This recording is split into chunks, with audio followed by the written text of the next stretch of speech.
السلام علیکم۔ کیا آپ جانتے ہیں کہ اللہ کا عدل کتنا کامل ہے؟ وہ کسی پر ذرہ برابر بھی ظلم نہیں کرتا۔ آج ہم سورۃ انعام کی ان عظیم آیات پر غور کریں گے جو ہمیں بتاتی ہیں کہ اللہ نے کسی بھی بستی کو یوں ہی غفلت میں نہیں پکڑا۔ ہر قوم کو وارننگ ملی اور ہم سب کے لیے یہ اہم بات کہ آپ کا کوئی عمل ضائع نہیں ہوگا۔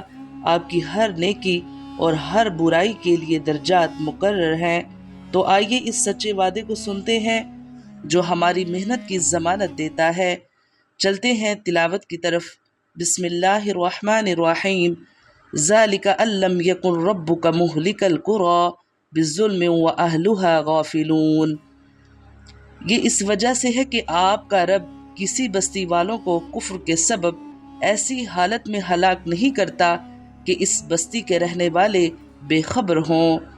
اس کا مطلب یہ ہے کہ ان بستی والوں کی کسی زیادتی کی وجہ سے ان کو ہلاک کرنا اللہ تعالیٰ کو اس وقت تک گوارا نہیں تھا جب تک انہیں انبیاء کرام کے ذریعے متوجہ نہ کر دیا جائے، اور یہ مطلب بھی ہے کہ اللہ تعالیٰ خود یہ زیادتی نہیں کر سکتا تھا کہ پہلے سے متوجہ کیے بغیر لوگوں کو ہلاک کر دے۔ وَلِكُلٍّ دَرَجَاتٌ مِّمَّا عَمِلُوا وَمَا رَبُّكَ بِغَافِلٍ عَمَّا يَعْمَلُونَ۔ اور ہر ایک کے لیے ان کے اعمال کے سبب درجے ملیں گے، اور آپ کا رب ان کے اعمال سے بے خبر نہیں ہے۔ اس سے معلوم ہوا کہ جنوں میں سے بھی جو نیک ہیں وہ جنت میں، اور جو بدکار ہیں وہ جہنم میں جائیں گے۔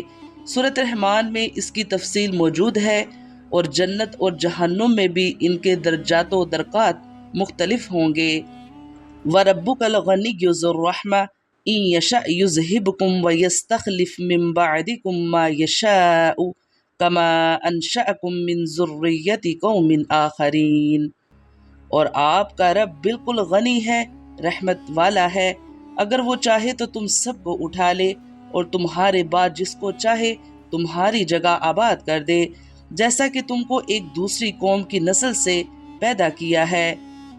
یعنی اس نے رسولوں کو بھیجنے کا جو سلسلہ جاری فرمایا، اس کی وجہ معاذاللہ یہ نہیں تھی کہ وہ تمہاری عبادت کا محتاج ہے، وہ تو مخلوق کی عبادت سے بے نیاز ہے، لیکن اس کے ساتھ وہ رحمت والا بھی ہے۔ اسی لیے اس نے پیغمبر بھیجے ہیں جو بندوں کو اس صحیح راہ عمل کی طرف متوجہ کرتے رہیں، جس میں ان کی دنیا اور آخرت دونوں کے لیے بہتری کا سامان ہو۔ جس طرح آج کے تمام لوگ ان لوگوں کی نسل سے ہیں جن کا اب کوئی پتہ نشان باقی نہیں رہا، اسی طرح اللہ تعالیٰ کو یہ بھی قدرت ہے کہ آج کے تمام لوگوں کو ایک ہی مرتبہ میں ختم کر دے، دوسری قوم پیدا کر دے، لیکن وہ اپنی رحمت کی وجہ سے ایسا نہیں کر رہا۔ انما توعدون لآت وما انتم بمعجزین۔ جس چیز کا تم سے وعدہ کیا جاتا ہے وہ بے شک آنے والی چیز ہے، اور تم عاجز نہیں کر سکتے۔ اس سے مراد آخرت اور جنت اور جہنم ہے۔ قُلْ يَا قَوْمِ اعْمَلُوا عَلَى مَكَانَتِكُمْ إِنِّي عَامِلٌ فَسَوْفَ تَعْلَمُونَ مَنْ تَكُونُ لَهُ عَاقِبَةُ الدَّارِ إِنَّهُ لَا يُفْلِحُ الظَّالِمُونَ۔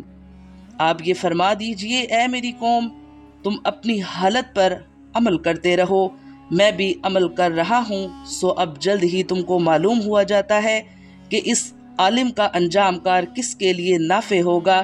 یہ یقینی بات ہے کہ حق تلفی کرنے والوں کو کبھی فلاح نہ ہوگی۔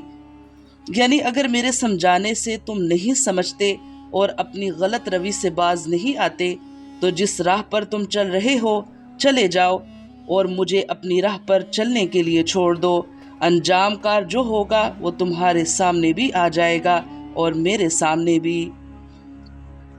آج کا ہمارا سبق بہت واضح ہے کہ اللہ کسی کو اندھیرے میں سزا نہیں دیتا، یہ ان کے عدل کا حصہ ہے۔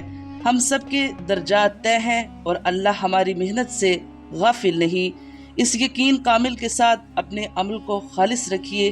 یہ ویڈیو اگر آپ کے دل کو چھو گئی ہو تو اسے دوسرے مسلمانوں تک ضرور شیئر کیجیے۔ اگلی ویڈیو تک کے لیے اجازت چاہتی ہوں۔ اللہ ہمیں حق پر ثابت قدم رکھے، آمین یا رب العالمین۔ السلام علیکم۔